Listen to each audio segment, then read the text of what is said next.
ہمارے پیارے نبی حضور پاک صلی اللہ علیہ وسلم کا آخری خطبہ۔ اے لوگوں سنو، مجھے نہیں لگتا کہ میں اگلے سال تمہارے درمیان موجود رہوں گا۔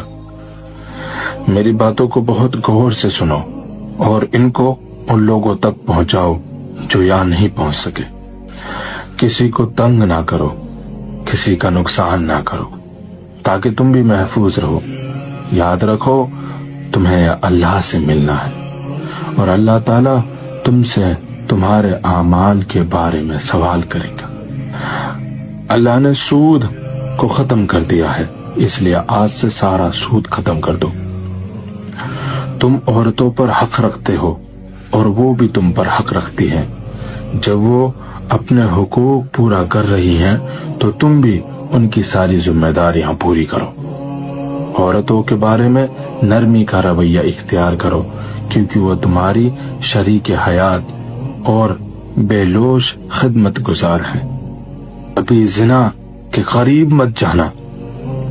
لوگوں میری بات غور سے سنو، صرف اللہ کی عبادت کرو، 5 فرض نمازیں پوری کرو، رمضان کے روزے رکھو، زکوٰۃ ادا کرتے رہو، اگر استطاعت ہو تو حج کرو۔ ہر مسلمان دوسرے مسلمان کا بھائی ہے۔ تم سب اللہ کی نظر میں برابر ہو، برتری صرف تقوی کی وجہ سے ہے۔ یاد رکھو تم سب کو ایک دن اللہ کے سامنے اپنے اعمال کا جواب دہی کے لیے حاضر ہونا ہے۔ خبردار رہو، میرے بعد گمراہ نہ ہو جانا۔ میں تمہارے لیے 2 چیزیں چھوڑ کر جا رہا ہوں، قرآن اور میری سنت۔ اگر تم نے ان کی پیروی یعنی ان پر عمل کیا تو کبھی گمراہ نہیں ہوگے۔ یاد رکھنا میرے بعد کوئی نبی نہیں آنے والا اور نہ ہی کوئی دین لایا جائے گا۔ میری باتیں اچھی طرح سمجھ لو۔